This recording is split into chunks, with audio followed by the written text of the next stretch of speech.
On espère atteindre un autre public que les pailleux convaincus avec un matériau décarboné, un peu imbattable sur le plan écologique.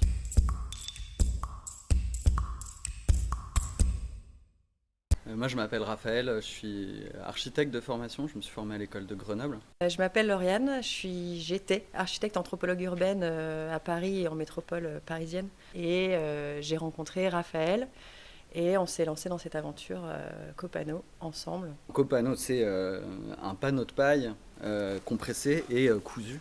Donc le procédé il se fait à froid, à sec.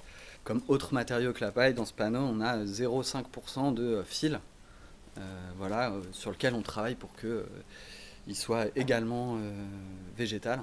Là vous en avez un, ça fait un panneau de paille qui ressemble à une botte de paille dans ses caractéristiques de densité, mais qui est plus léger à manipuler au mètre carré. Donc on va avoir quelque chose qui est plus adapté aux habitudes constructives des artisans, qui va pouvoir être découpé et fixé comme des isolants un peu plus classiques. Il est support d'enduit, donc on va pouvoir ajouter une épaisseur d'enduit qui va permettre de casser les pics de chaleur en été. En termes d'épaisseur, on a la capacité de faire des panneaux aujourd'hui de 12 cm et de 90 mm.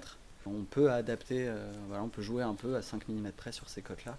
Et on travaille à pouvoir faire un panneau plus fin, plus dense et aussi pour coller à des habitudes constructives des charpentiers notamment. On a un standard aujourd'hui qui correspond à ces panneaux-là. Donc c'est des carrés de 1,20 m par 1,20 m. On est en capacité de faire des panneaux plus fins, souvent 55 pour que ça aille entre les montants d'ossature. Et on fait du sur-mesure pour tous les projets atypiques. On a plusieurs expériences de construction où le panneau de paille s'est retrouvé dans l'habitat léger, soit dans des ossatures bois légères, soit on a eu aussi des cas où le panneau il sert pour isoler les murs d'une yourte. Là, on a aussi des expériences en cours pour isoler des dômes, des choses comme ça. Et nous, on voit que l'enjeu de la décennie, c'est de rénover les bâtiments existants. Et dans ce cadre-là, de le faire avec un matériau complètement décarboné comme la botte de paille, mais qui a une épaisseur raisonnable pour l'isolation thermique des bâtiments existants, c'est ça qui nous paraît essentiel. Copano, c'est à la fois un produit, un panneau isolant, mais c'est aussi et surtout une machine et un processus de fabrication qui est innovant et qu'on est en train de développer pas à pas. On travaille avec 3 personnes qui font tourner la machine donc quand on est en mode production. Et on travaille aussi, on a 2 autres personnes avec qui on travaille qui sont, on va dire plutôt des électromécaniciens avec qui on est sur le développement de la machine, donc sur le prototypage de la machine et sur toutes les améliorations mécaniques, électroniques. On n'a pas envie de devenir une énorme usine qui va faire partir des panneaux de paille en semi-remorque à l'autre bout de la France. Du coup, la vision est bien un essaimage. Et en fait, derrière cette vision d'essaimage, il y a un système qui va probablement être coopératif. Et je pense que la vision forte et ce qu'on défend et ce dont on a envie, c'est de retrouver des territoires, donc à des échelles peut-être du département ou de la région, mais en tout cas, même peu importe les limites administratives, ce qu'on cherche, c'est à redonner de l'autonomie à des territoires. Il faut retrouver et se redonner les moyens donc, de l'autonomie alimentaire, mais aussi de l'autonomie de rénovation et de construction de nos habitats. On vient faire le pont entre les champs et la terre qui nourrit et nos bâtiments qui nous abritent.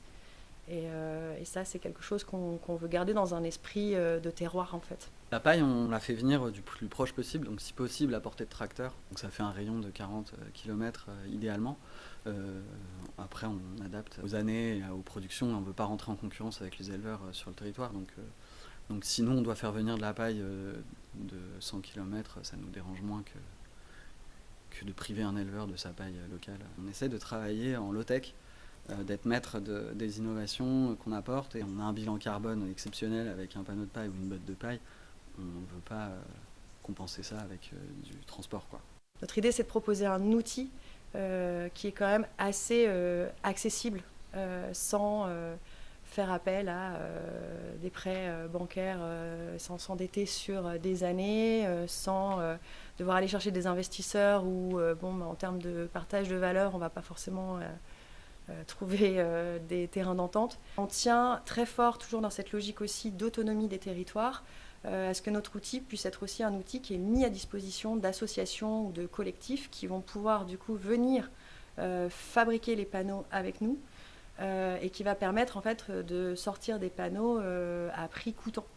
Ce qui, là encore, pour nous est hyper important, c'est de donner les moyens à toutes et à tous de se fabriquer son habitat sain à un prix juste. On a un autre défi qui est celui d'ouvrir un marché, entre guillemets, c'est-à-dire que le panneau de paille, il n'est pas connu des assureurs, des contrôleurs techniques, des architectes. Du coup, on a dans un milieu comme ça du bâtiment, on découvre des alliés et puis des gens avec qui c'est plus compliqué. La commercialisation du panneau, elle commence avec des autoconstructeurs. Donc comme la botte de paille, on a commencé avec des chantiers, des gens qui tâtonnent.